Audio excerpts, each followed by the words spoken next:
parti. Alors, un badge à quel nom? Bon, alors, c'est notre deuxième étape. Il y eut un soir, il y eut un matin, étape numéro 2, ou comme on dirait en théâtre, acte 1, acte 2, vous voyez, ce sont des étapes et non pas des... Pour nous, ça coïncide avec des jours de 24 heures, mais c'est pas forcément, c'est même pas du tout le cas dans la Genèse. Si on résume en 2 secondes les choses importantes à retenir d'hier, je dirais, nous avons la chance, c'est un cadeau formidable pour notre époque, de pouvoir enfin trouver des indices vérifiables de la question de Dieu. Et parce que ce sont des indices vérifiables, eh bien, ils sont communicables. C'est aussi simple que ça. Et encore une fois, ces indices, nous les devons au progrès de la recherche pour apprendre à lire cet univers et tout ce qu'il contient petit à petit. En faisant cela, nous avançons de plus en plus vers le réel et cela produit un effet extraordinaire qui est de nous libérer, de libérer l'humanité de fausses croyances. Ces fausses croyances sont parfois religieuses, parfois philosophiques, parfois pré-scientifiques. Voilà, il y a encore d'autres, il y a plein de sortes de fausses croyances. Elles sont souvent criminelles. Quand elles considèrent qu'une race est supérieure à une autre, quand elles considèrent qu'il faut sacrifier les premiers-nés, quand elles considèrent que la vie peut apparaître quand elle veut n'importe où. Vous voyez, il y a des tas d'erreurs qui ont été soignées, tout simplement, réparées, éliminées, libérées, dont on a été libéré grâce au progrès de la connaissance du réel. Voilà. Et cette connaissance du monde réel, de l'univers réel, grâce aux sciences, c'est une surprise, on croyait que les sciences étaient nos ennemis, pas du tout. Elles sont nos ennemis si nous sommes des fausses croyances. Si j'ai quelque chose de fausse croyance, tôt ou tard, ça sera rattrapé par le réel. Et vous savez, le réel, comme on dit, ça passe ou ça casse. Alors évidemment, on n'est pas obligé d'accueillir le réel. Il y a des civilisations entières qui préfèrent rester dans leurs fausses croyances, parce que c'est un confort. Abraham aurait pu rester dans le grand fauteuil de la fausse croyance de sa famille, de sa tribu, des sacrifices humains. Il a eu le courage d'écouter ce nouveau Dieu qu'il ne connaissait pas et qui lui dit « lecha » en hébreu, c'est-à-dire « va vers toi-même ». C'est traduit parfois comme « va vers le pays que je t'indiquerai ». C'est vrai, ça se traduit par un pays, mais c'est d'abord « va vers toi ». Va voir qui tu es, va voir qui je suis dans la relation avec toi, la relation aux autres, etc. Et il le fait. Et c'est pas un saint, Abraham. On relira vous pourrez relire sa vie à un moment donné. Il sait que le pharaon qui va croiser, parce qu'il est sur son territoire, le pharaon, quand il trouve un couple et que la femme est bien, il tue le bonhomme et il prend la femme.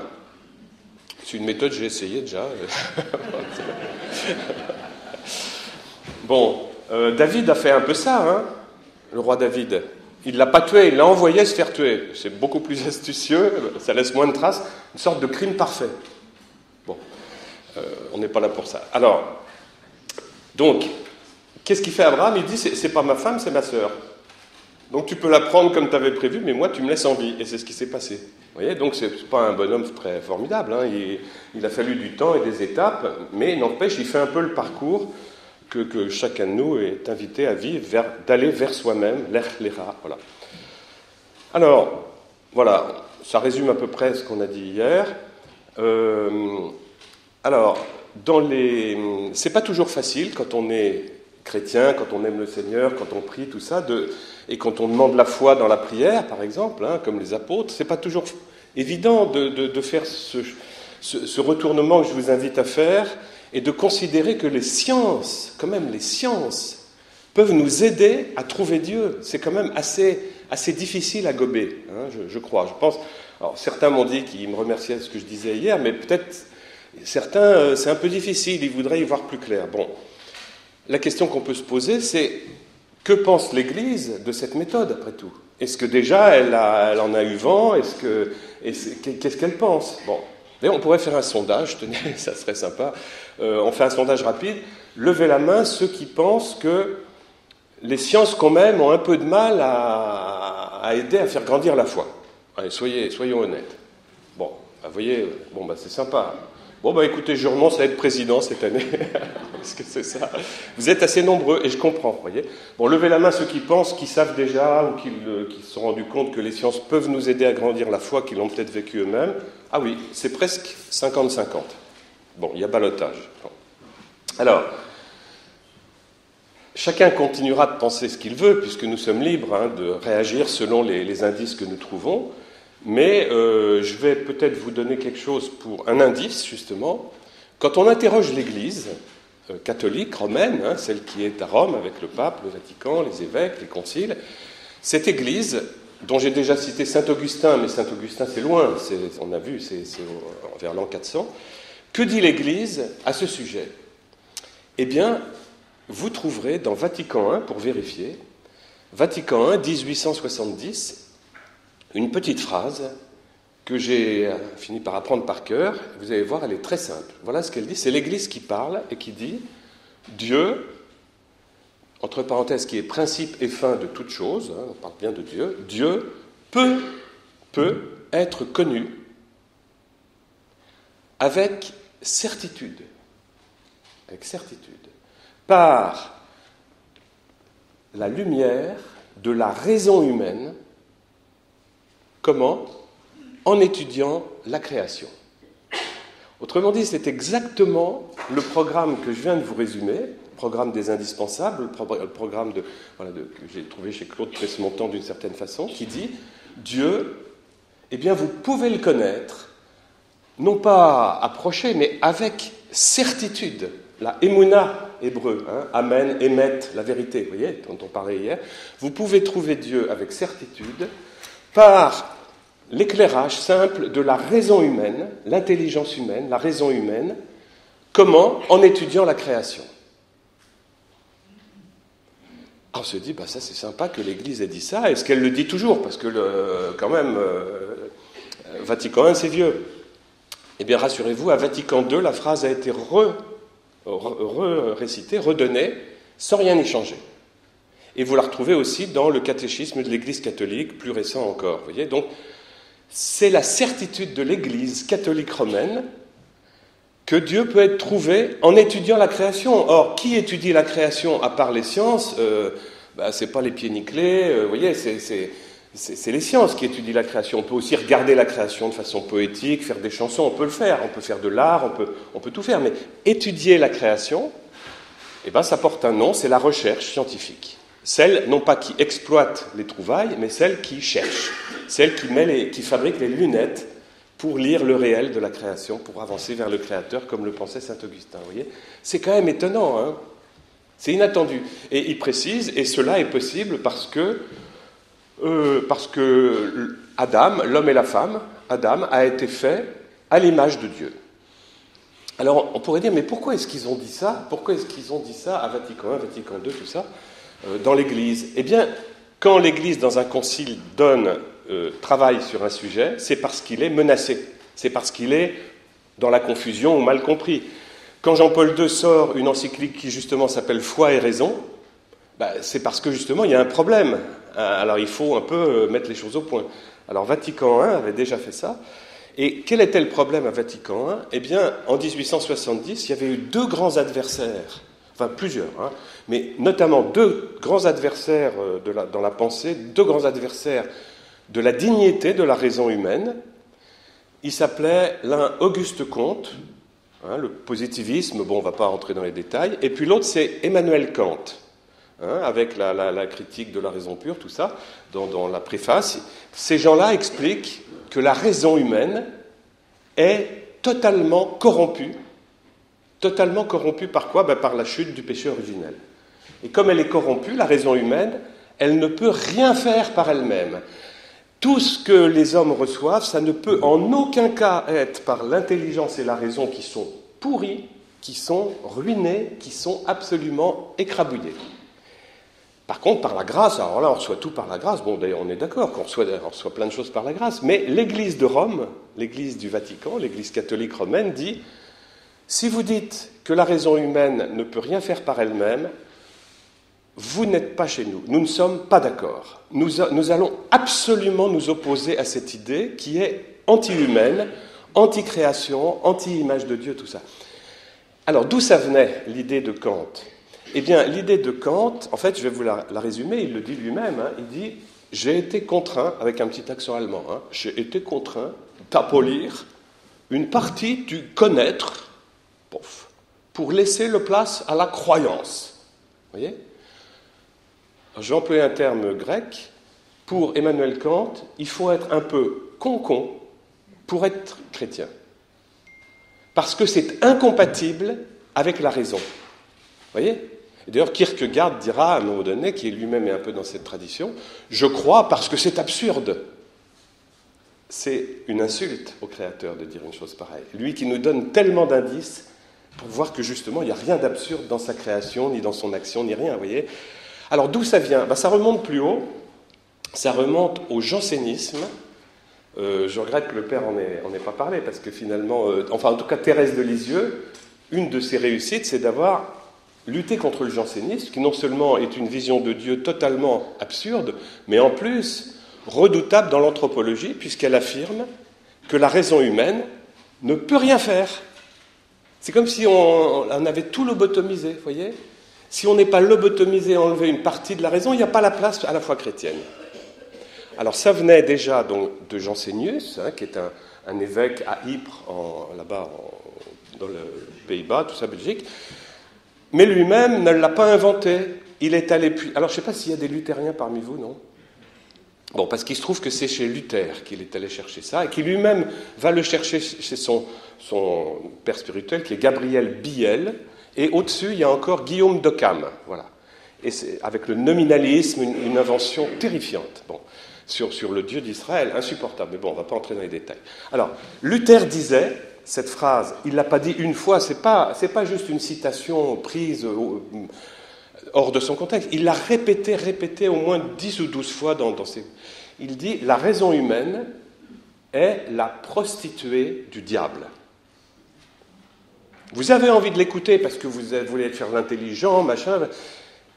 Elle vous trompe. C'est une prostituée. Elle est aguichante. On a envie de parler avec elle, de s'en servir. C'est une prostituée, et c'est pas n'importe quelle prostituée. Elle vient du diable. Le cadeau du diable. L'anthropologie, la façon de voir ce que c'est qu'un être humain, de sa raison, tout ça, ça donne une idée de qui est son créateur, ou qu'est-ce qui s'est passé entre eux pour une telle catastrophe, vous voyez ? Alors, il a même dit, la raison humaine dit, je ne fais pas d'allemand, mais ça fait dit Urtestoffel, un truc comme ça, ceux qui parlent allemand, vous voyez, vraiment la pire des prostituées du diable, la pire. Et l'Église de Rome, je peux vous dire, est absolument en désaccord, mais total, avec cette idée-là.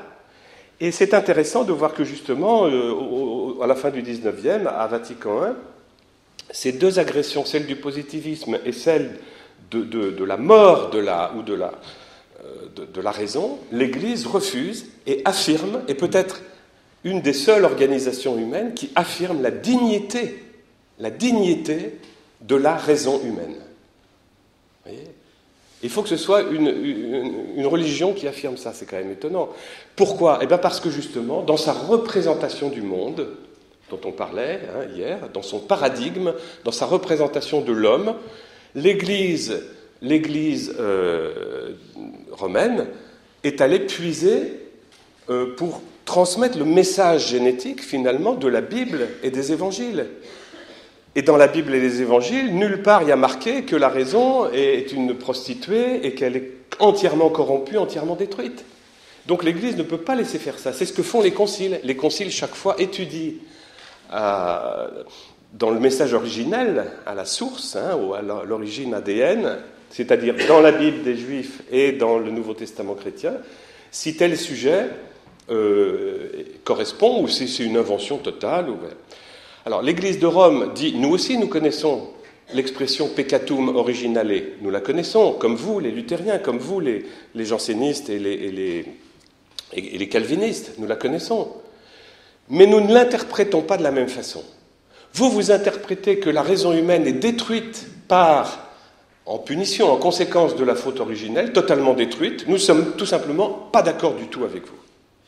Par contre, nous interprétons comme quoi, effectivement, l'être humain est blessé, il n'a pas toutes ses facultés, il a besoin d'aide, il a besoin de la grâce, mais sa raison est valide, de même que sa liberté, sa volonté. Bien sûr, il peut y avoir des contraintes, des prisons, des esclavages que nous mettons, que nous recevons par héritage. Vous voyez, l'Église reconnaît ça, elle n'est pas comme des enfants de cœur trop petits qui sont là à dire tout le monde est beau, tout le monde il est gentil.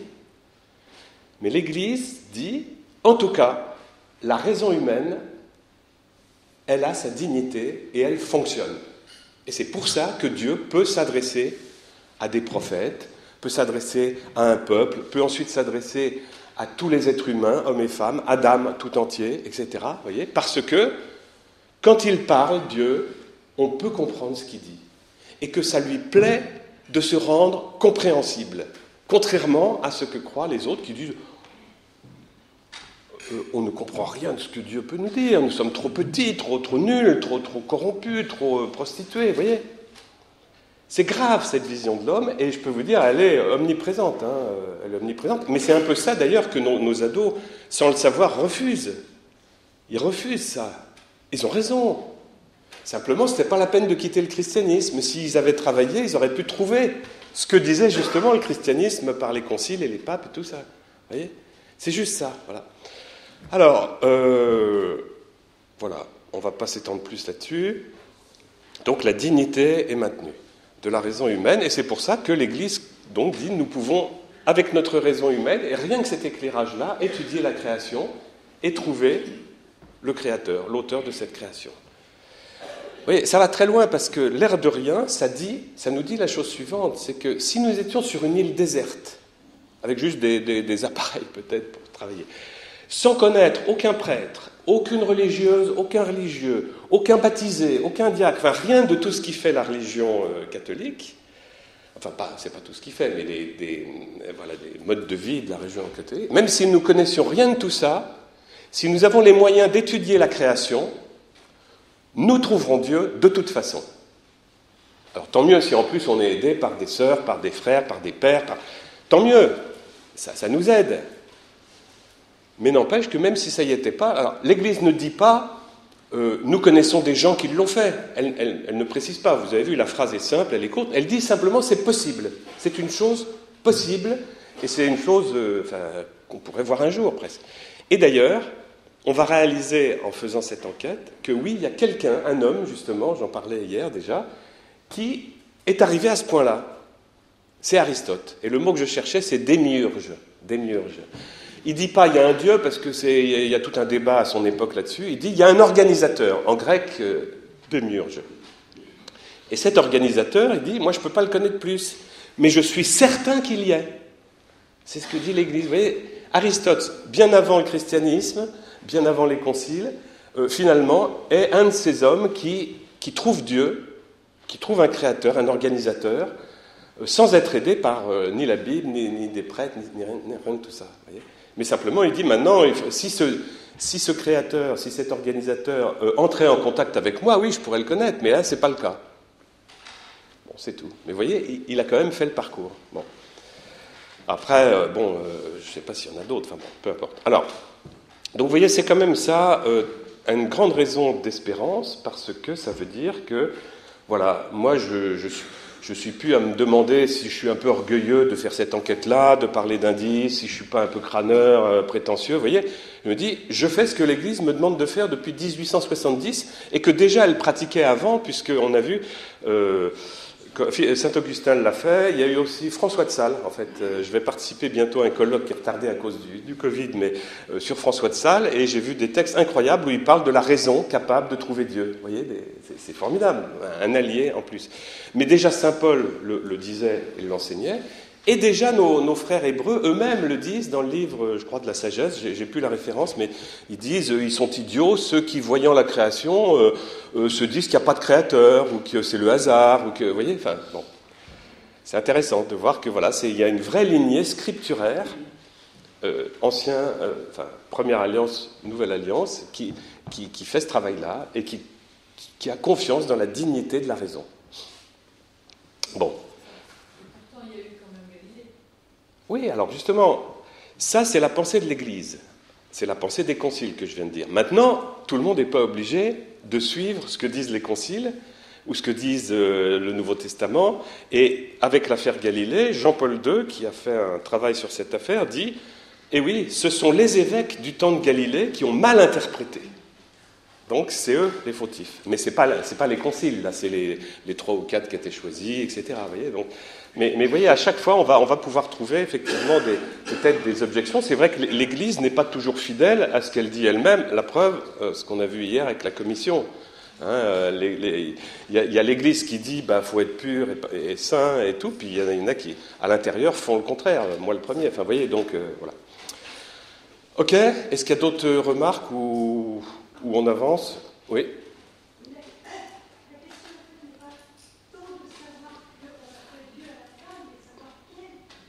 Alors, tout à fait. Alors, c'est pour ça que hier, je vous disais avant de finir, il y a 2 enquêtes, en fait, 2 grands chapitres. Le premier, c'est est-ce qu'il y a, comme dit Aristote, un créateur? Et deuxièmement, qui c'est?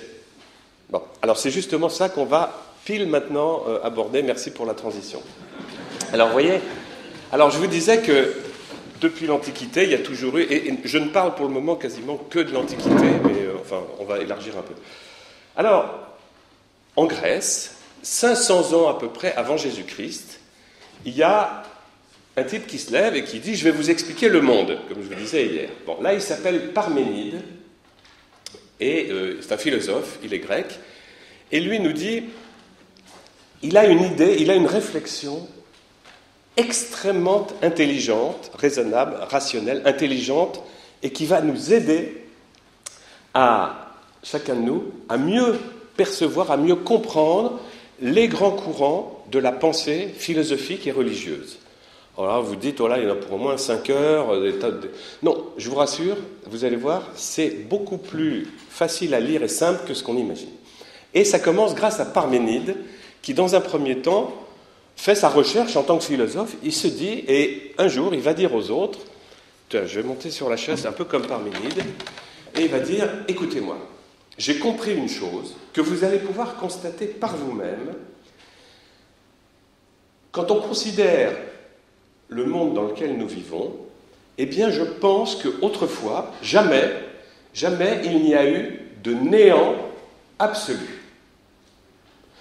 Alors les autres disent, mais qu'est-ce que tu appelles un néant absolu? Donne-nous la définition. Alors, c'est simple, j'appelle néant absolu un vide complet, privé de toute matière, et même de toute chose invisible, de tout esprit, de tout... C'est un néant, c'est un vide privé de tout. Il dit, pourquoi tu dis qu'il n'y en a pas eu? T'en sais rien, il y a peut-être eu un néant comme ça avant. Parménide dit, non, parce que réfléchissez, s'il y avait eu un néant comme ça, il serait encore là, il n'y aurait rien. Mais pourquoi? Il pourrait très bien y avoir des choses qui sortent de ce néant. Ah ben non, parce que par définition, si, mettons, un marronnier sortait de ce néant, ça prouverait qu'il y avait un germe de marronnier qui était là. Donc ce n'était pas un néant absolu, c'était une apparence de néant. Voyez. Or, aujourd'hui, dit Parménide, je vois qu'il y a des choses. D'abord, il y a des êtres vivants, mais on ne va pas s'occuper de ça parce qu'ils sont provisoires. Il dit on va s'occuper des choses qui sont là pour longtemps. Par exemple, les montagnes, les océans, les étoiles, le soleil, tout ça. Parménide dit, puisque c'est là, ça n'a pas pu sortir du néant, donc, qu'est-ce que ça fait là? Vous voyez?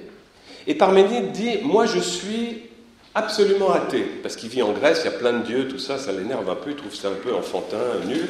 Il dit, moi je ne pense pas que c'est des dieux qui ont fait les montagnes, les océans et tout ça. Je pense tout simplement que, voilà, il n'y a jamais eu de néant, et donc, je pense qu'il y a forcément un être absolu qui a forcément existé. Et que c'est cet être absolu qui est responsable des choses que nous voyons, les montagnes, les océans, les rivières. Bon. Je vais descendre parce que je vais me casser la figure à force. Alors, vous voyez, c'est ce qu'on appelle, la phrase que peut-être certains connaissent, ex nihilo nihil, ou ex nihilo nihil, je ne sais pas comment on dit. C'est-à-dire du néant, rien. Du rien, rien ne peut sortir. D'accord ? Alors on lui dit, d'accord, mais alors, pour toi, Parménide, qu'est-ce que c'est que cet être absolu ? Il dit, je l'appelle être absolu, absolutus, en latin, qui signifie qui est privé de toute relation de dépendance. Autrement dit, il y a un être absolu qui est forcément éternel, puisqu'il n'a pas pu sortir du néant lui non plus, donc il est forcément éternel, dans le passé, dans le futur, tout ça. Alors il dit, mais pour toi, c'est qui cet être absolu ? Il dit, en fait, il faudrait savoir, cet être absolu, il y a deux questions qui se posent. Qui est-il ou quoi est-il ? Parce que ce n'est pas forcément quelqu'un. Alors lui dit, bon, dis-nous ce que tu en penses toi-même, Parménide. Et dit, moi je pense, donc ce n'est pas quelqu'un, parce qu'il n'y a pas de Dieu, il n'y a pas d'organisateur comme ça. C'est quelque chose qui est l'être absolu. Et ce quelque chose, pour moi, c'est très simple, c'est la matière à l'état construit de montagnes, d'océans, d'étoiles. C'est ça qui est éternel, ça n'a pas pu sortir du néant, donc ça a toujours été là. Et c'est finalement, c'est ça, l'être absolu. Bon. Donc c'est intéressant de voir que Parménide, en 500 avant Jésus-Christ, pose les bases de ce qu'on va appeler le matérialisme athée, sans Dieu. Il n'y a pas besoin d'un Dieu. C'est la matière qui est divine, enfin c'est la matière qui fait tout, et elle est là éternellement. Okay ? Et certaines personnes vont se rattacher au grand courant philosophique et religieux de Parménide, qu'on va mettre par ici. Ici viennent rejoindre tous ceux qui pensent comme Parménide, d'une façon ou d'une autre, que la matière, c'est la matière, l'être absolu. Et c'est la matière qui est responsable de tout, et il n'y a rien d'autre que la matière. Tout le reste, c'est... Bon. Ok ? Bon, si vous avez des questions, vous pouvez les poser très bientôt. Alors, mais ça ne suffit pas, tout le monde n'est pas d'accord avec Parménide. À l'opposé, il y a un autre très grand courant, très respectable lui aussi, qui est le courant de l'hindouisme ancien. Et ce grand courant pourrait dire à Parménide et à ses amis, les gars, vous êtes dingues. C'est pas possible ce que vous dites. Nous, c'est exactement le contraire que nous interprétons.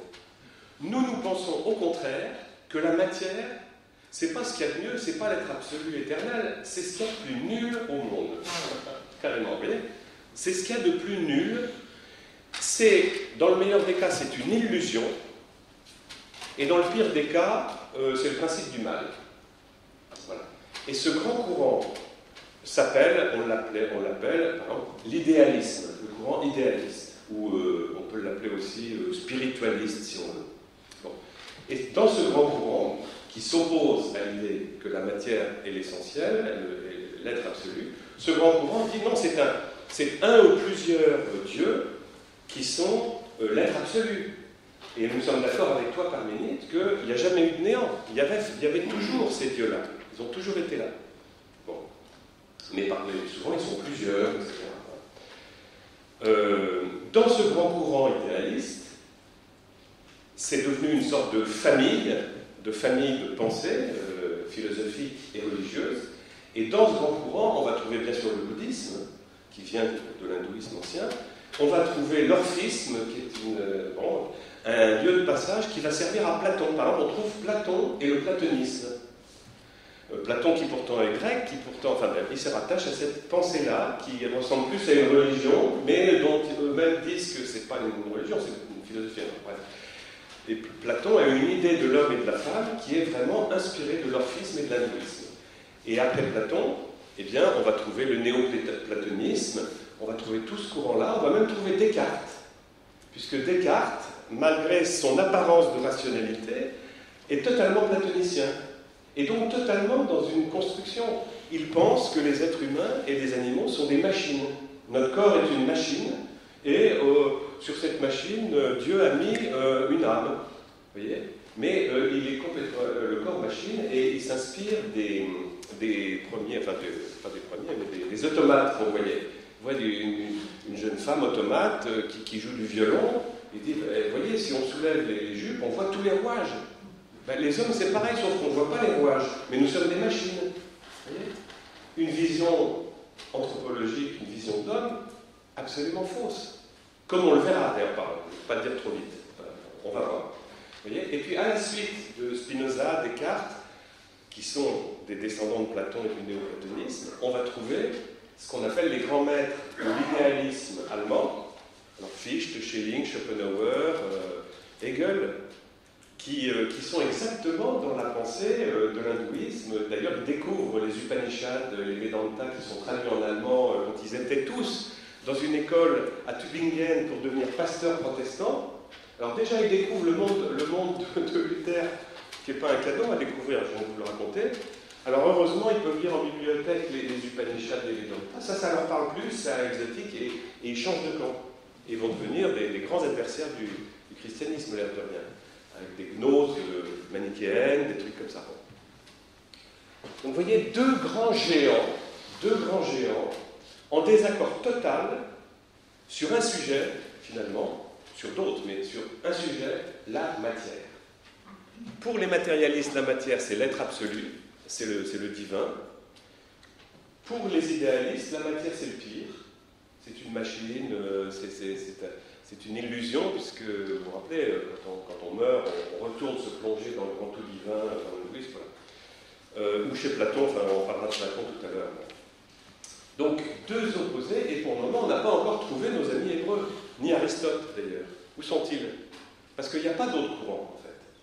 Si on travaille, on s'aperçoit qu'il n'y a que ces deux grands courants, heureusement un troisième, au milieu, plus petit. Dedans, il y a quasiment uniquement les Hébreux, les prophètes hébreux, et Aristote.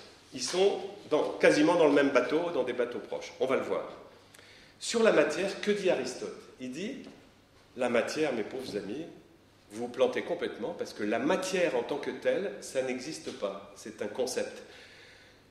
C'est toujours relatif à quelque chose, vous voyez? On dit la matière de. Par exemple, le bois est la matière de cette chaise. Mais ce n'est pas la chaise, ce n'est pas le bois qui a conçu la chaise. Il faut une intelligence, comme on dit, un ébéniste ou un menuisier, qui va penser et qui va être le principe qui informe, qui donne une forme au bois pour faire ce qu'il veut, une chaise, une table, une étagère. Vous voyez, pareil avec le musicien, par exemple. Les notes de la partition, les notes sont la matière de la partition, mais ce n'est pas les notes qui s'organisent pour faire une cantate. Il faut un compositeur, qui est l'intelligence, qui est le principe organisateur. Il dit, ben voilà, c'est pareil avec la matière, enfin c'est pareil pour tout. Il y a un principe organisateur, le démiurge, le Dieu organisateur. C'est obligatoire qu'il existe, et c'est lui l'être absolu, évidemment. C'est pas le bois, c'est pas la musique, tout ça. Bon. Et les Hébreux, qu'est-ce qu'ils disent? Les Hébreux ne font pas les mêmes recherches qu'Aristote, mais ils arrivent au même point. Ils disent à Parménide, à leur façon, ils disent, oui, nous sommes d'accord avec toi, Parménide. Il n'y a jamais eu de néant, ça c'est certain. Par contre, il y a toujours eu un être absolu que nous connaissons, qu'on appelle Adonai, Elohim, Hachem, enfin le Dieu unique et 3 fois saint, etc. Et qui se donne à connaître. C'est pour ça qu'on peut parler de lui, parce qu'il se donne à connaître par les prophètes. Voilà. Donc nous sommes d'accord avec toi, mais sur vos trucs de matière, là, les deux géants, vous nous faites rire, parce que la matière n'est pas du tout l'être absolu, et c'est pas du tout non plus le pire truc. Elle n'est pas corrompue, la matière. Dieu se sert de la poussière du sol de terre cultivable. C'est ça la vraie définition pour créer l'homme et la femme. Il se sert de la poussière du sol cultivable. Bon, c'est comme ça. Eh bien, donc il se sert même de ce qu'il y a de moins intéressant, vous voyez, la poussière, la terre, pour faire des êtres humains, ce qu'il y a de plus élaboré quand même au jour d'aujourd'hui, disent les Hébreux. Voilà. Et bon, on peut encore dire des tonnes de trucs là-dessus, mais vous voyez, maintenant la question pour nous, et depuis combien 2500 ans, depuis Parménide, la question est de savoir qui a raison, parce qu'il n'y a pas d'autres courants philosophiques et religieux. Il n'y en a pas d'autres pour expliquer le monde. Il n'y en a pas d'autres. Vous pouvez les chercher. Ils entrent chacun, si vous en retrouvez, comme un fleuve, comme un affluent, dans ces grands fleuves-là. C'est comme ça d'ailleurs que, oui, Platon arrive là-dedans, même Origène, qui était pourtant chrétien, a beaucoup gobé des idées du néoplatonisme. Vous voyez, tous les philosophes connus, et même moins connus, on peut trouver à quelle famille ils appartiennent. C'est comme un jeu de 7 familles, sauf que là, il n'y a que 3 familles. Donc ça va encore plus vite. Vous voyez, et c'est facile à retenir. Bon. Alors, comment est-ce qu'on va faire pour analyser ça? Alors, je vous pose une question, peut-être quelqu'un va trouver.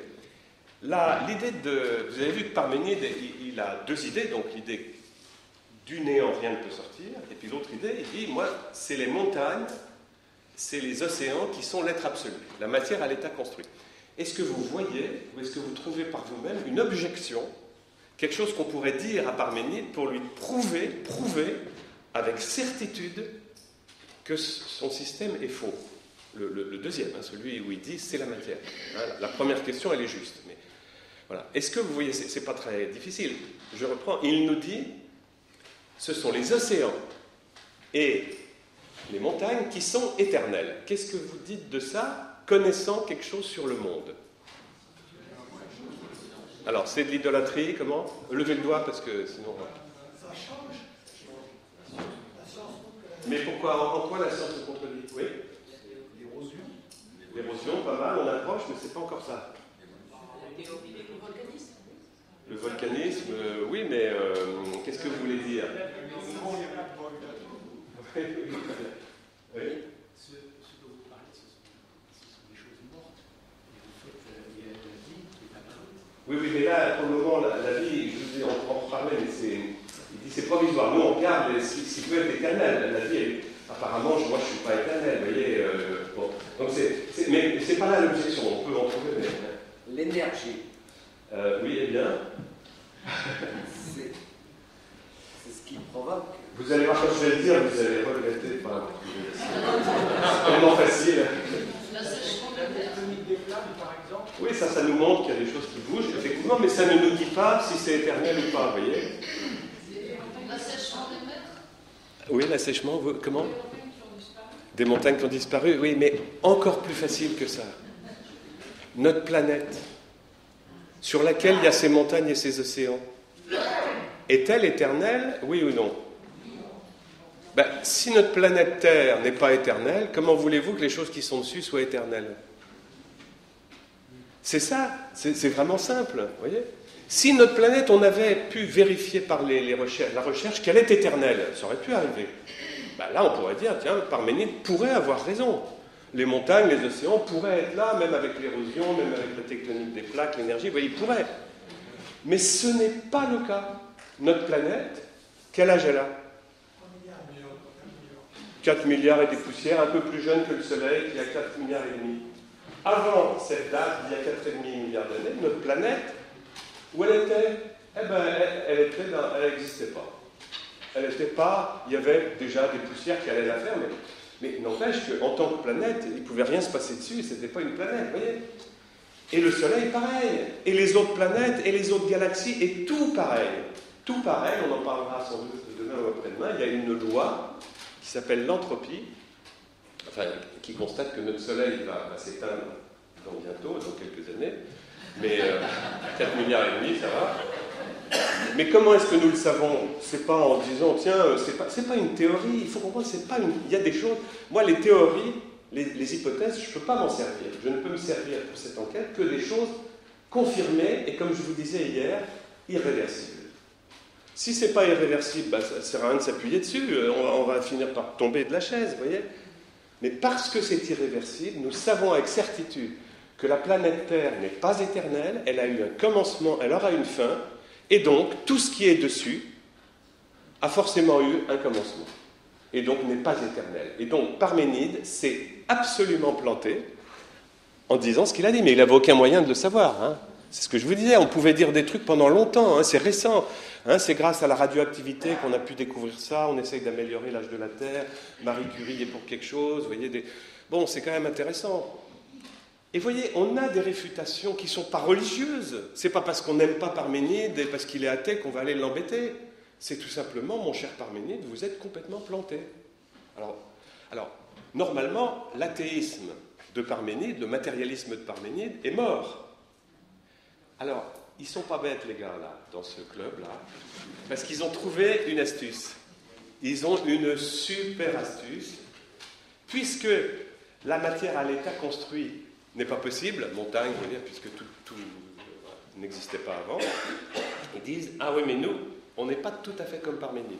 On est matérialiste, on pense que c'est la matière qui est l'être absolu, mais pas à l'état construit de montagne et de trucs. À l'état pulvérisé des atomes. Et là, vous pouvez plus venir nous emmerder. Terme grec. Vous voyez ? Vous voyez, parce que les atomes, là, les gars, le jour où vous verrez ce que c'est vraiment, nous, on aura déjà bien vendu notre camelote pendant longtemps et tout le monde sera devenu matérialiste. C'est à peu près ce qui se passe. Simplement, qui sont les fondateurs de ce nouveau matérialisme atomiste qui s'appuie sur les atomes? C'était les Grecs qui avaient inventé ce mot génial pour dire il y a sûrement quelque chose quand on coupe un bout de papier, on coupe, à un moment c'est tellement petit on ne peut plus couper. Ben, c'est atomos, impossible à couper. C'est la définition de départ. Bien sûr, ce n'est pas la même que la nôtre, mais il y a quand même beaucoup de similitudes et si on veut parler avec les gens de l'Antiquité, il faut arriver à trouver le truc. Alors, les gars, là, il y en a deux géniaux, c'est Leucippe et Démocrite. Alors, Démocrite, plus facile à retenir. Hein. Démocrite, il dit, moi je suis atomiste, je pense que les atomes, c'est eux l'être absolu. Ils sont donc, par définition, éternels dans le passé, éternels dans le futur, et ils ont tous ce qu'on appelle les prédicats de l'être absolu, c'est toutes les définitions, c'est-à-dire ils sont impossibles à casser, impossibles à détruire, ils n'ont pas de commencement, pas de fin, enfin vous voyez tout ça. Mais alors, il y a une question qui se pose dans ce club-là, c'est qu'à un moment donné, il y a d'autres atomistes. Il n'y a pas que ceux de Démocrite. Il y a un autre courant atomiste qui s'appelle le courant de Zénon, et qui, alors vous n'êtes pas obligé de tout noter, hein, après on retrouve, hein, mais ce courant-là, il dit, oui, nous sommes d'accord avec vous, ce sont les atomes qui sont éternels, comme les diamants sont éternels chez James Bond, hein. Les atomes sont éternels, mais nous ne sommes pas tout à fait d'accord avec vous sur qu'est-ce qu'il y a dans les atomes. Et ils ont un méchant conflit entre matérialistes. En fait, ils se détruisent mutuellement. Eux qui avaient survécu au naufrage de Parménide, avec leurs atomes, qui sont inattaquables apparemment, ils se détestent entre eux historiquement. Et on trouve un conflit, mais depuis l'Antiquité, donc entre les partisans de Démocrite et ceux de Zénon, Lucrèce, tout ça. Il y en a qui disent, les atomes, il n'y a pas de vie en eux. Ils sont juste des petits éléments, des briques, qui se mettent ensemble complètement sans aucune intelligence. Donc pas comme disait Aristote, hein, l'intelligence du chef d'orchestre. Là, ils se mettent ensemble grâce au hasard, le hasard pur, qui, à force de faire des essais, le hasard finit par faire des trucs. Voilà. Mais ils sont morts, ces atomes. Ils font de la vie en étant morts. D'accord, bon. Heureusement, il y a ceux de Zénon qui disent, je ne sais plus lesquels c'est, je les mélange un peu. Enfin, en tout cas, le camp opposé, ils disent, pas du tout, les atomes, ils ont tout ce que disait Parménide, ils ont caché en eux le fait d'être vivants, et même pensants, et même faisant tout. En fait, ils sont très malins, les atomes. Ils vont te construire un lapin, une fourmi, un être humain, avec le hasard. Formidable.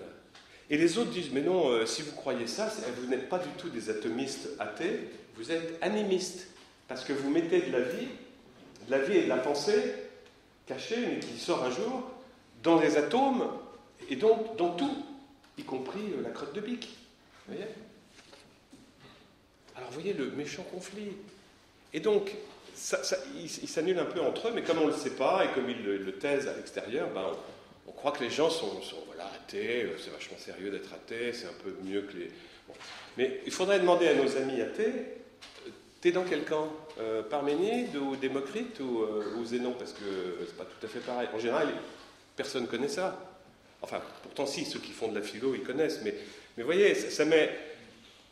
bon, on ne va pas les embêter trop, nos amis athées, on va plutôt leur raconter des choses positives. Mais vous voyez, quand même, on en arrive là à un conflit.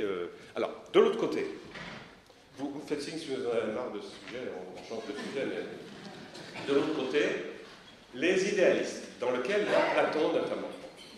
Les idéalistes, donc, ils disent votre matière, c'est ce qu'il y a de plus nul, et c'est même une illusion dans le bouddhisme, dans l'hindouisme. Donc, vous voyez, c'est une anthropologie qui nous dit vous êtes des apparences, là. Et d'ailleurs, le tortionnaire et celui qui est martyrisé, c'est le même. Nous sommes tous le même, nous sommes l'un. Vous voyez, enfin, alors, on comprend très bien cette pensée, elle est très bien racontée par notre ami Platon.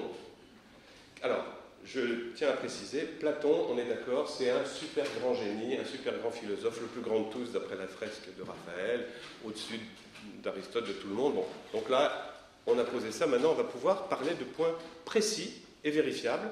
Par exemple, dans un livre qui s'appelle le Timée, Platon a bien développé son idée dans son camp. Il a bien développé son idée et elle est vérifiable. Alors, voilà ce qu'il nous dit.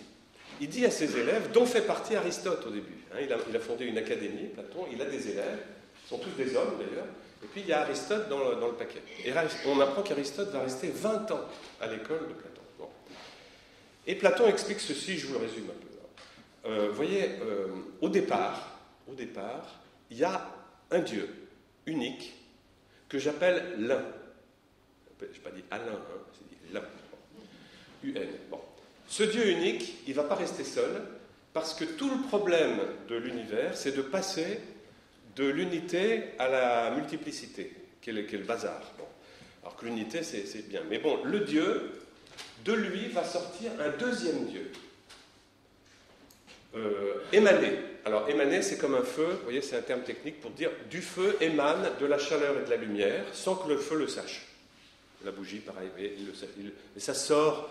Bon, naturellement. Alors, Platon nous dit, il y a un Dieu, l'un, et puis il va sortir un deuxième Dieu, que je vais appeler Logos. Je vais aussi l'appeler, puisqu'il sort de l'un, je vais l'appeler Fils de Dieu.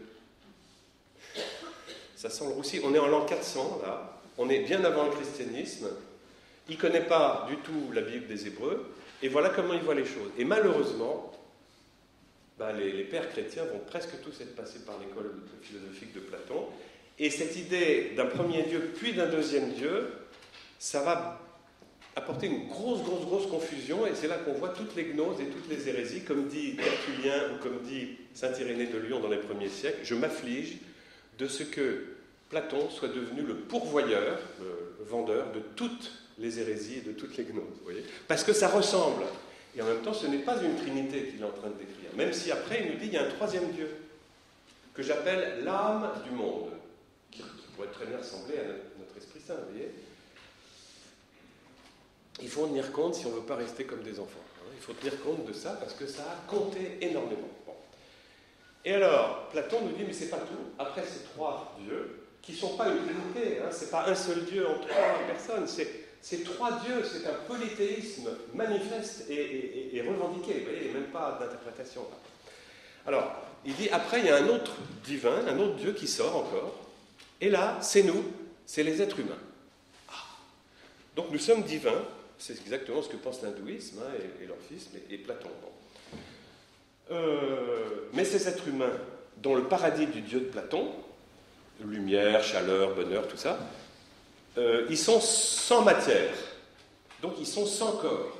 Il n'y a pas d'homme et de femme, c'est un peu comme on dirait des esprits, des anges, des fantômes, enfin, appelez ça comme vous voulez, des éons. Bon. Alors, les élèves de Platon, là, que vous êtes, ils disent, mais maître, pourquoi on n'est pas resté dans ce paradis qui était mieux que là maintenant? Parce que sur cette terre, la vie n'est pas drôle quand même. On a mal aux dents, on se mord par des chiens, on a des chagrins d'amour, on meurt. Et Platon les écoute, oui, ça s'appelle la maïeutique. Vous voyez, il fait monter les questions, bon. Et puis il est tout content. Et puis il dit, bah oui, j'ai réfléchi comme vous à ça, j'ai trouvé l'explication. Ah bon, alors vas-y, dis-nous. Bon. Et Platon dit, c'est très simple. C'est clair, il n'y a pas photo, c'est clair que ce monde est un monde, un tel cauchemar, que c'est forcément, ça ne peut être qu'une punition. Parce que sinon, c'est pas possible.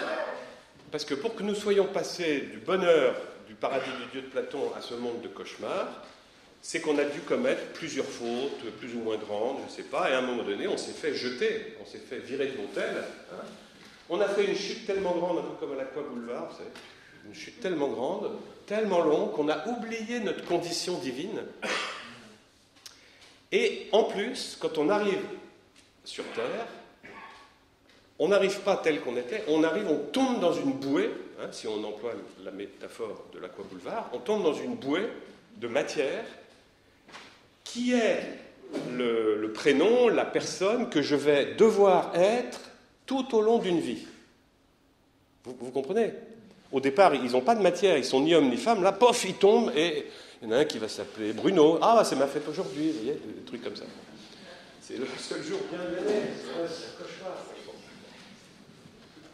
Alors, les élèves comprennent très bien ça, parce qu'à la limite, ils y avaient déjà un peu pensé, vous voyez, c'est une psychologie qui est transformée en théologie et en philosophie.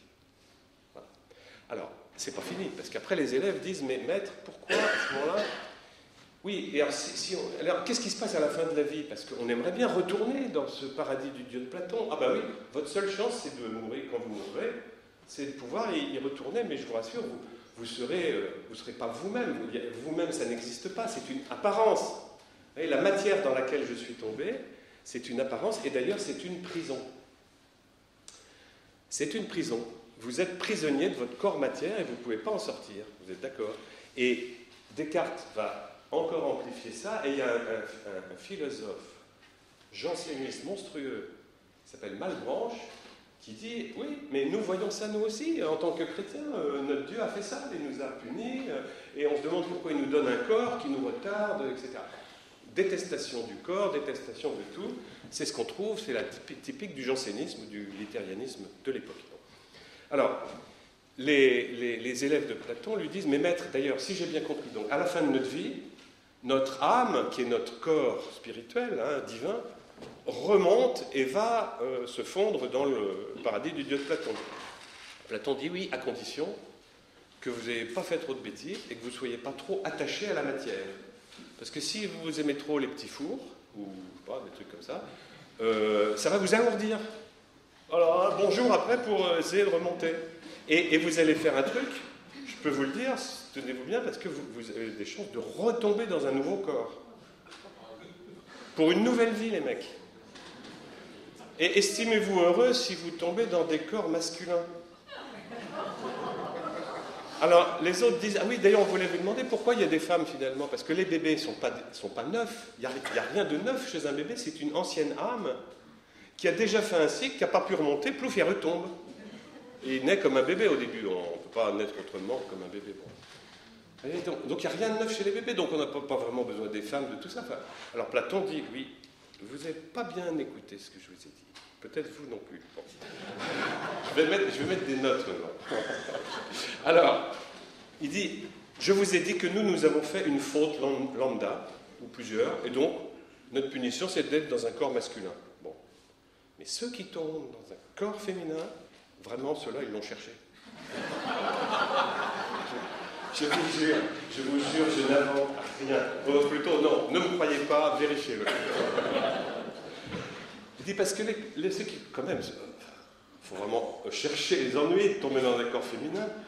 C'est vraiment une grosse punition juste, donc c'est mérité. Après, c'est pas étonnant de faire les courses, la vaisselle, le ménage, Alors, les ados, ça les intéresse, ce truc. Parce qu'on dit, en même temps, on dit, quand même, bon, là je plaisante, mais quand même, c'est pas faux. Je pense que certainement Platon, de sa stature d'autoritarisme, enfin d'abus de pouvoir un peu, s'est trouvé un grand enseignant de l'Occident, de l'Europe, par la Grèce, et que si on cherche dans une enquête, un exposé, l'origine de la misogynie en Europe, eh ben, c'est pas chez Adam et Ève qu'il faut la chercher, c'est chez Platon. Et on le voit, quoi. Mais je vous rassure, Platon, quand même, se dit quand même, bon, les femmes, c'est... Parce que les animaux aussi, c'est des conditions. Ceux qui sont tombés dans des corps d'animaux, faut bien qu'ils viennent de quelque part. Eh ben, ils ont fait une faute plus grave encore. Vous voyez et plus l'animal est rampant et gluant, plus c'est la preuve que vraiment il l'a mérité, quoi. Ça serait injuste, sinon quelqu'un qui devient une limace, il a forcément mérité, quoi. Non, mais c'est pas une blague. Ouais. Et cette anthropologie pourrait être vraie. Et c'est là que vous allez remercier les sciences bientôt, parce qu'on va voir ce qu'elles disent de ça. Bon, alors, j'ai oublié un truc, non Ah oui, pour Platon, quand même, les femmes sont quand même des animaux, mais supérieurs. C'est-à-dire, pour Platon, il n'y a pas l'homme et la femme comme dans la Bible, il y a l'homme masculin, et puis après, il y a les animaux dont la femme est le chef. Vous avez jamais élevé des hamsters ou des tortues, des poissons rouges? Bon. C'est ça la réalité, vous voyez. Et il va falloir choisir entre les courants. Hein, ceux qui s'engueulent là sur les atomes, ceux-là qui ont l'air un peu Platon. Bon. Alors, mais revenons quand même au corps prison. Il y a un jeu de mots grec, platonicien, qui... Imaginez... non, enfin bon. Vous dites dans une assemblée de grecs platoniciens, soma, sema, et tout le monde se marre.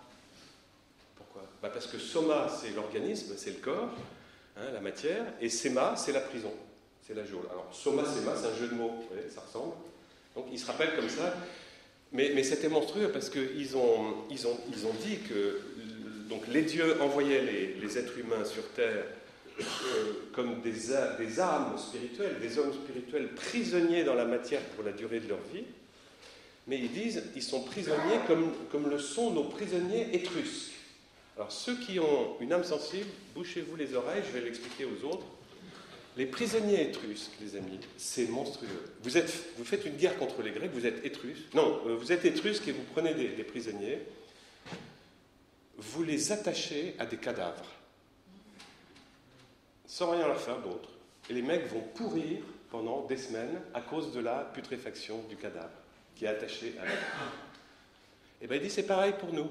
Nous sommes des êtres spirituels, des éons, tout ça, des dieux, et nous sommes tombés dans la matière qui nous pourrit aussi notre âme. Vous voyez, c'est terrifiant. Et malheureusement, le platonisme a gravement influencé l'Occident chrétien, plus que l'Orient d'ailleurs, parce que Platon est plus de ce côté-là. Bon, alors voilà où on en est. Alors Descartes confirme en disant, bah oui, la matière c'est mécanique, enfin, nous sommes des hommes avec un esprit, une âme, et puis prisonniers de mécanique. Et puis les philosophes allemands, Fichte, Schopenhauer, Hegel, vont en rajouter avec en plus ce qu'on appelle une gnose manichéenne, c'est-à-dire la pensée, qui d'ailleurs fait partie de l'hindouisme, qu'il y a deux dieux au moins, qui était la pensée des Babyloniens quand les Hébreux ont été déportés à Babylone, qui était la pensée de Zoroastre, hein, c'est-à-dire il y a deux dieux, un dieu du bien, un dieu du mal. Et c'est une guerre entre eux, et Hegel croit lire ça dans la Bible. Il croit lire ça, ou dans tout le mouvement du Christ qui se laisse prendre, qui ressuscite. Hegel fait semblant d'être chrétien, et il ne l'est pas. Hein, il n'a absolument rien à voir avec la pensée biblique. Mais il utilise les mêmes noms, les mêmes mots, et il donne le change encore aujourd'hui. Bon, voilà.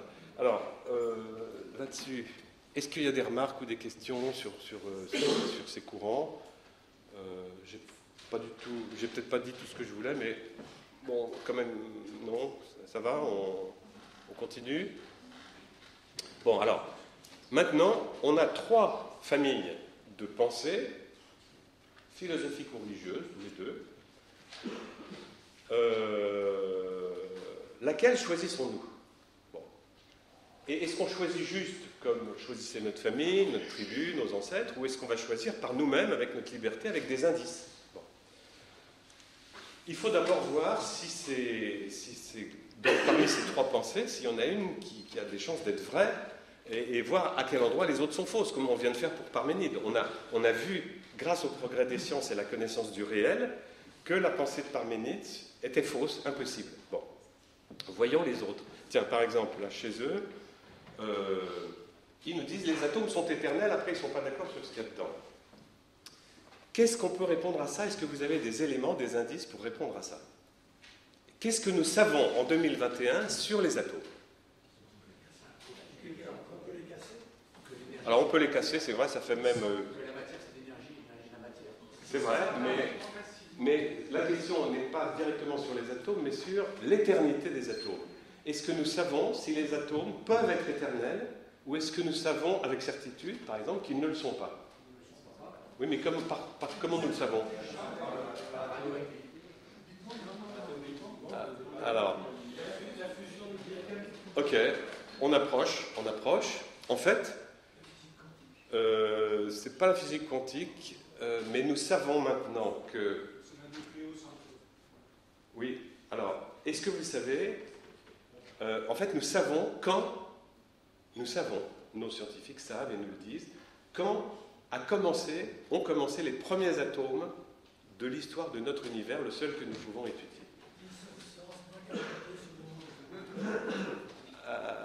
Comment? Ah non, ça c'est le mur de Planck. C'est au-delà duquel on ne peut pas aller, on ne peut pas étudier. Alors les atomes, écoutez, on trouve ça même dans les revues maintenant de vulgarisation scientifique. J'en ai acheté une pour le train. Ils ont l'air d'être tous d'accord, même ceux qui n'aiment pas le Big Bang et tout. On constate que... Alors, qu'est-ce qui s'est passé avec le Big Bang? Énorme énergie, énorme chaleur, tout ça, énorme lumière, mais la lumière n'est pas encore visible. Elle est là, il y a des photons, mais elles ne sont pas visibles. Je vous rappelle, Big Bang, presque 14 milliards d'années avant nous. Bon. Il se passe un truc, c'est que dès la 3e seconde, paraît-il, après le Big Bang, les premiers noyaux d'hydrogène sont là, grâce à des particules qui se sont mises ensemble. Ça fait les noyaux qui seront d'hydrogène plus tard, mais c'est pas encore... Il y a une erreur dans un des films là, sur l'apologie électrique, qui disent les atomes d'hydrogène existent dès la 3e seconde. C'est archi faux, c'est les noyaux d'hydrogène. Il faut autre chose pour faire un atome, il faut au moins un électron. Et ces noyaux d'hydrogène n'arrivent pas à capter un électron, bien qu'il y en ait plein des électrons, parce que les électrons, eux, sont eux-mêmes hyper agités à cause de l'énorme chaleur phénoménale. Et ces électrons, en étant agités, qu'est-ce qu'ils font, eux? Ils arrivent à attraper des photons. Et ils arrivent, dès que les photons lumineux sont présents par l'agitation, pof, ils sont comme avalés par les électrons. Heureusement, il y a une expansion, il y a donc une perte de température, hein, et petit à petit, comme un gâteau dans son four, hein, comme un soufflet, l'univers se modifie un peu, devient moins chaud. Et comme il devient moins chaud, les électrons, les noyaux arrivent à choper les électrons. Voilà. Chaque noyau arrive à se prendre un électron, et en faisant ça, les électrons, du coup, n'arrivent plus à avaler les photons. Donc il se passe un phénomène en même temps, création des premiers atomes, d'hydrogène, et en même temps, puisque les photons lumineux ne sont plus avalés, ils peuvent voyager, et c'est ce qu'on appelle le début de la lumière en liberté, du voyage de la lumière, dans notre univers.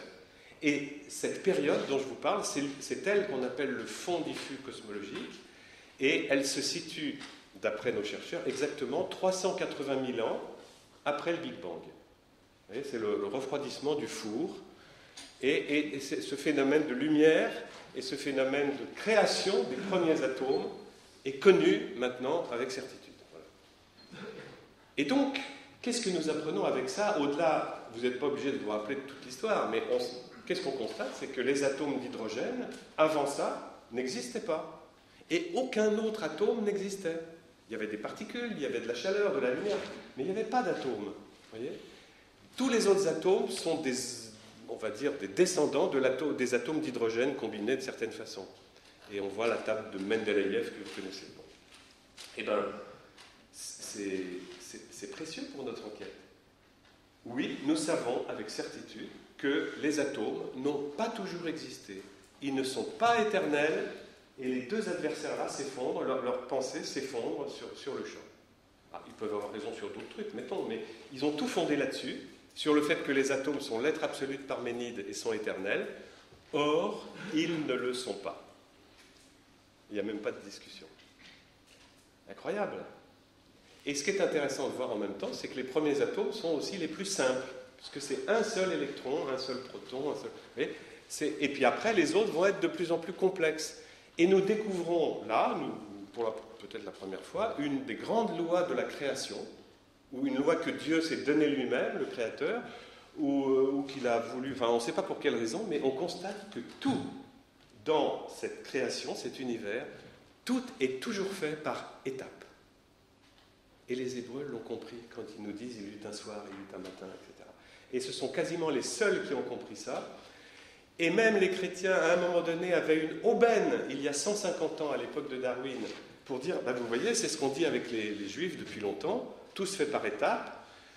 Donc le principe de montée des êtres vivants, qu'on aurait pu appeler montée, qu'on aurait pu appeler progression, parce qu'on voit bien, il faut arriver à comprendre pourquoi la vie sur Terre a commencé il y a à peu près 4 milliards d'années dans les océans, et comment cette vie observe une montée de plus en plus complexe, comme les atomes, de plus en plus complexes, de 1 jusqu'à 118, si je ne me trompe pas. Vous voyez ? Eh bien, les chrétiens avaient les éléments pour le comprendre, puisque c'était dans la Bible des Hébreux qu'ils avaient adopté. Mais ils ont raté le coche, ils ont cru, Darwin avait l'air trop fort avec son équipe d'athées, matérialistes, et semblait dire, on a la science avec nous. Et c'était une imposture. Ce qui est vrai chez Darwin, qui était déjà vrai chez Lamarck et Buffon, c'est que quand on place les animaux d'une certaine façon, ben oui, on voit une montée. Et donc, c'est compatible avec... C'est une évolution, une montée. On l'a appelé évolution, on aurait pu appeler ça montée, on aurait pu... Vous voyez ? Le problème, c'est que ça a été mélangé avec le fait que les amis de Darwin ont dit ouais, c'est une évolution, mais ce qui compte surtout, c'est qu'elle se fait toute seule. Nous sommes comme Parménide, Démocrite et les autres. Nous n'avons besoin d'aucun Dieu. Ça se fait tout seul par le hasard. Bon. Et les chrétiens et les juifs n'ont peut-être pas su répondre, et on s'est lancé dans un conflit comme la guerre de 14. Chacun a creusé ses tranchées, et quand un gamin arrive à l'âge de 12 ans, tu choisis quoi ? Quel camp ? Les Américains, comment on dit, fondamentalistes, qui disent que tout s'est fait au mot à mot comme la Bible dit, ou alors la science. Moi, je choisis quand même la science, vous voyez, dans ces cas-là. Quoi. Mais ce qui n'était pas vrai, c'est qu'il y avait une autre possibilité de choix, c'est de dire, oui, il y a une montée, il y a une progression, appelez-la évolution, mais qu'est-ce qui vous fait dire qu'elle se fait toute seule, justement ? S'il y a une montée, une évolution, c'est certainement qu'elle est guidée par quelque chose, ou quelqu'un. Sinon, et vous avez déjà vu la progression des avions ou des voitures, l'histoire de l'automobile, on voit bien qu'il y a une progression, une orientation, mais parce qu'il y en a là-dedans pour faire ça. Ça ne s'est pas fait tout seul en jetant des plans et en mélangeant avec des dés, quoi. Alors, le hasard, parlons du hasard, mais bon, je ne vais pas parler du hasard tout de suite, il faut en finir maintenant avec les deux courants. Donc là, ils sont en mauvaise posture, puisque les montagnes ne sont pas éternelles, et les atomes non plus, et c'est certain. Donc, il ne reste plus grand-chose à ces gars-là. Les matérialistes athées, dont se réclame encore récemment Karl Marx, Engels, enfin bref, ça ne tient plus debout du tout. Bon. De l'autre côté, les idéalistes, Platon qui dit, alors il répond encore à une autre question, ses élèves lui disent pourquoi on n'est pas tous pareils puisqu'on vient tous du même divin. Et là, Platon donne la clé de son système, et s'il se trompe sur cette clé, tout s'écroule. Vous allez voir. Platon répond, oui, nous pourrions être tous pareils, puisque nous venons tous du même divin, sans distinction. Mais rappelez-vous, nous sommes tombés dans de la matière, dans des corps.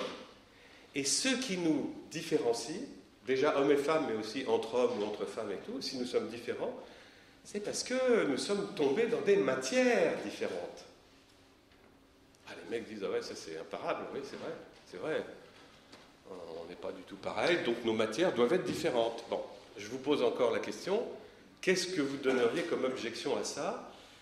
Sommes-nous tous faits de matières différentes, ce qui explique que nous sommes différents, ou sommes-nous faits de matières identiques et il faut trouver une autre explication à la différence ? Alors, qu'est-ce qui pense qu'on est fait de matières différentes, comme Platon ? Alors, les mecs, ils se méfient tous de Platon maintenant. Alors, on va dire comme qui ? Comme monsieur... Vraiment. Voilà. Alors, maintenant, je vous pose autre question. Comment est-ce que vous le savez que nous sommes pas faits de matière, que nous sommes faits de matière différente ? Vous venez de voter que nous... c'est ça. Non. Je reprends. Qui est d'accord que nous sommes, par exemple, faits de la même matière ? Voilà. Ça, on n'a pas voté ça. Merci. Ok. Comment vous le savez? Hein? Les gènes, l'ADN, ouais. Même encore mieux que les gènes qui vont nous servir à autre chose, l'ADN. Oui, voilà, même avant de connaître l'ADN, on aurait pu savoir que nous sommes tous faits d'atomes et de molécules rigoureusement identiques. On disait à l'époque 28 corps simples, 13 métalloïdes et 15 métaux, alors azote, carbone, tout ça, oxygène, nous sommes tous faits d'atomes et de molécules rigoureuses. On peut en prendre, on peut regarder. La preuve est faite que nous sommes faits de matière identique. Donc Platon s'est encore trompé, planté. Un jeu de mots. Platon s'est planté. Et c'est un génie par ailleurs, mais là, c'est même pas un truc qu'il a inventé lui, hein, il le prenait de l'hindouisme, par l'orphisme, l'hermétisme, tout ça. Donc, puisque nous sommes faits de matière identique avec les mêmes atomes, pourquoi sommes-nous différents? Alors, c'est là que Aristote prend le relais. Ah oui, super. Bon, alors, on regardera les images après. Ça prend trop de temps. Alors, Aristote, à un moment donné, il est à l'école de Platon, près du radiateur, parce qu'il en a un peu marre, au bout de 20 ans, d'entendre toujours les mêmes trucs, peut-être, ça j'en sais rien. Mais au bout d'un moment, il se dit, je ne suis pas sûr qu'il ait raison. C'est juste pour marquer sa différence. Un peu Sherlock Holmes. Et Aristote se met à faire à inventer un peu les sciences expérimentales. C'est-à-dire, il dit, puisqu'on parle du vivant, qu'on essaye de comprendre comment c'est fait, moi je vais étudier des plantes, des tout petits animaux, tout pour essayer de comprendre. Et il arrive à la conclusion que, bah oui, c'est pareil que ce qu'on disait sur la matière, c'est-à-dire que, en fait, tout ce qui est vivant, et tous les êtres humains notamment, sont certainement faits des mêmes briques, du même sable, de la même eau. Et dans une rue, c'est la métaphore des maisons, si vous voulez. Toutes ces maisons, faites avec le même matériau, eh bien, sont différents. Pourquoi? Parce que c'est l'intelligence de l'architecte, qui a fait des maisons différentes, qui est différente, vous voyez. Mais c'est avec les mêmes matériaux. Et donc, la science actuelle le confirme, Aristote. Alors que pour Platon, c'est un peu la métaphore des trois petits cochons. Vous connaissez? Il y en a un, il fait sa maison en paille, l'autre en bois, l'autre en briques, mais elles sont identiques, mais avec des matières différentes. Eh bien, c'est faux. Vous voyez? Nous sommes faits de matières identiques. Aristote avait raison, etc. Vous voyez? Donc, ce que Platon appelait l'individuation par la matière, qui est la base de tout le système que je viens de raconter, eh bien, c'est faux. Et ça s'effondre. Autrement dit, tout son système de réincarnation, de machin, tout ça s'effondre. Tout s'effondre totalement. Alors, je suis plus soft dans les BD, je fais voir qu'il y a des erreurs, je ne dis pas que tout s'effondre, parce qu'après, des assassinats, des trucs comme ça peut arriver. Mais vous voyez, c'est ça le... Alors, nos deux géants du départ, il ne reste plus grand-chose. Par contre, les Hébreux et Aristote, ils tiennent bon. Ce qu'ils ont dit, ça tient la route. Voyez, ils sont en contradiction avec les deux qui avaient tout faux. Et on va voir, encore demain, après-demain, d'autres éléments de réflexion, d'autres indices, pour voir si, justement, si c'est vrai qu'ils tiennent la route, si c'est vrai que... Mais vous voyez, jusqu'ici, c'est le cas. Et là, en plus, ça a le mérite de nous avoir fait découvrir une pensée de la philosophie, celle de Parménide du début, qui a une originalité, parce que moi j'ai trouvé ça formidable, parce que c'est, à ma connaissance, la seule déclaration, la seule citation, la seule pensée sur le monde, ou même de la philosophie ou des religions, sur lequel tout le monde est d'accord. Tout le monde est d'accord, ex nihilo nihil, du rien, rien ne peut sortir, et il y a un être absolu, simplement il faut arriver à trouver qui c'est ou quoi c'est. Et c'est un peu ce qu'on a essayé de faire aujourd'hui. Et maintenant, si vous lisez tel philosophe, vous allez reconnaître, tiens, il dit ça, il dit tiens, donc il se rattache à telle famille, etc.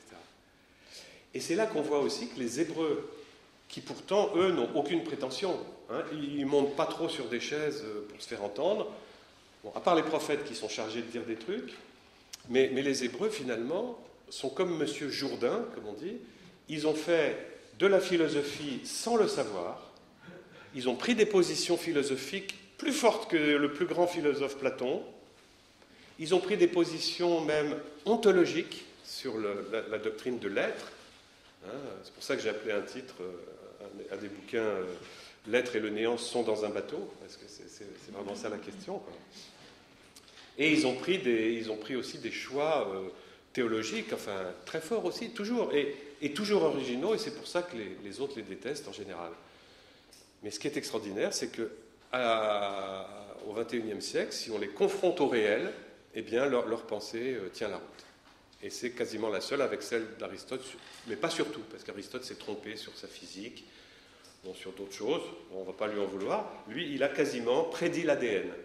Il a prédit, il a compris, en étudiant des vivants, que tout être vivant, plante, animal, homme, tout être vivant, c'est d'abord un message. C'est d'abord un message, un plan de construction, un projet qui va permettre de construire l'organisme en fonction de ce projet qu'il appelle psyché. Hein, et c'est ça qui va faire, à partir des mêmes briques, des maisons différentes. Parce qu'il y a en chaque être vivant une psyché, qu'on a traduit anima, qu'on a traduit en français âme, une psyché qui n'est pas insufflée, une psyché qui est là dès le début et qui commence dès le début dans le ventre de la maman, tout ça, à construire l'organisme. S'il n'y a pas cette psyché anima âme, il n'y a pas d'organisme. Malheureusement, le christianisme a un peu trop cru la représentation du monde de Platon et de l'âme, ce qui fait que d'habitude on vous apprend au caté que seuls les êtres humains ont une âme pour aller au ciel et tout, vivre éternellement. Oui, mais ça, c'est la conception platonicienne de l'âme. C'est quelque chose qui tombe dans la matière, et enfin, d'une façon ou d'une autre. Bon. Alors que pour Aristote, l'âme, la psyché, comme il dit, c'est le principe qui organise, c'est-à-dire c'est le menuisier qui fait la chaise, c'est le principe qui organise. Autrement dit, c'est là dès le premier instant de la conception du kangourou, du lapin, de l'être humain. Dès le premier instant, il y a un principe qui organise ces atomes pour faire un être humain. Il ne va pas organiser un goéland dans le ventre d'une maman ours. Enfin, vous voyez, c'est... Non.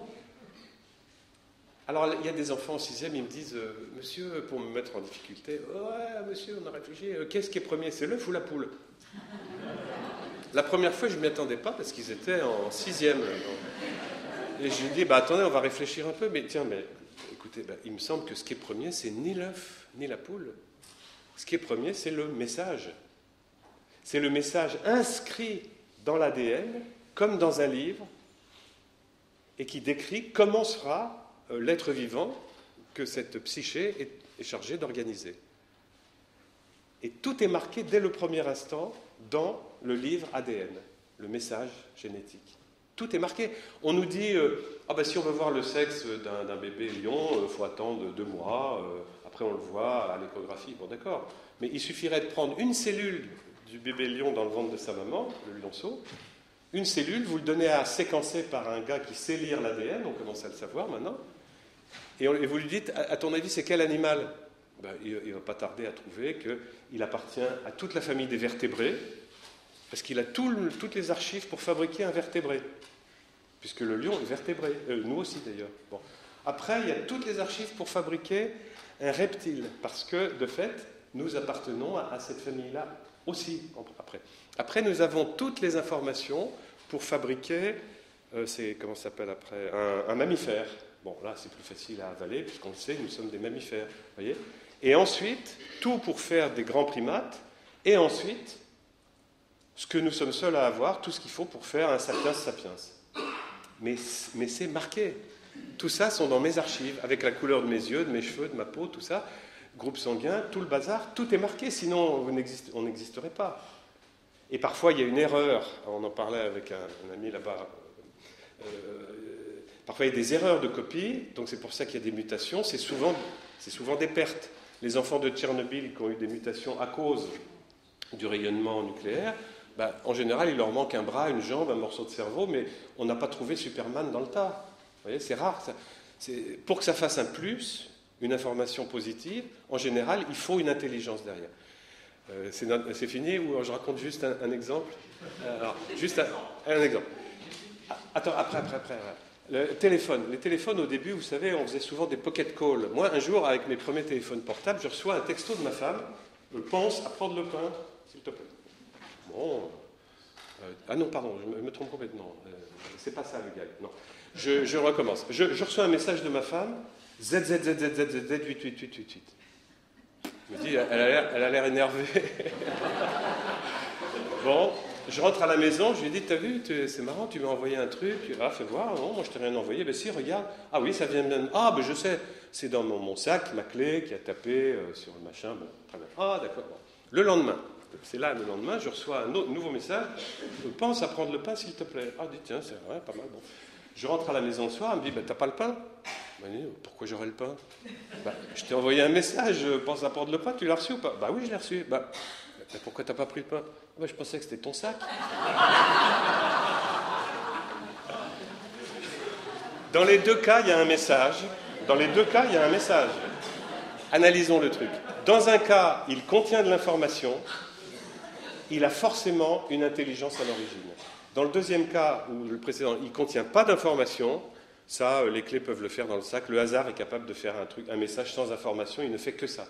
Mais un message qui contient de l'intelligence ne peut pas être fait par de la non-intelligence, ex nihilo nihil. Voilà, j'arrête. Merci.